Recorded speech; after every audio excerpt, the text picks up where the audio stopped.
اسلام آباد کی عدالت chairman P T I Imran Khan کی توشہ خانہ کیس میں جاری ناقابل ضمانت وارنٹ گرفتاری کی منسوخی کی درخواست کو مسترد کر دیا۔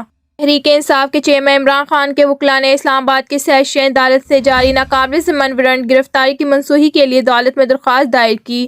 عمران خان کی جانب سے وارنٹ منسوخی کی درخواست اسلام آباد کے سیشن کورٹ میں دائر کی گئی تھی۔ اسلام آباد کی عدالت نے عمران خان کی جانب سے دائر درخواست پر فیصلہ محفوظ کیا، جو کچھ دیر بعد سناتے ہوئے درخواست کو خارج کر دیا۔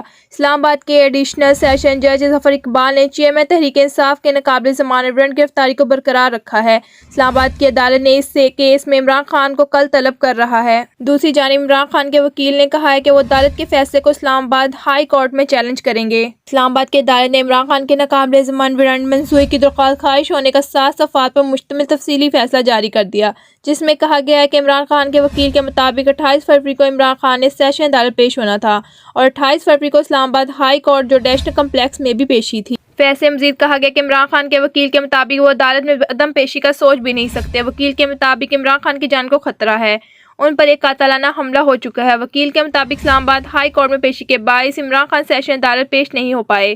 عمران خان نے سیشن عدالت کا فیصلہ کسی اعلیٰ عدلیہ میں چیلنج نہیں کیا۔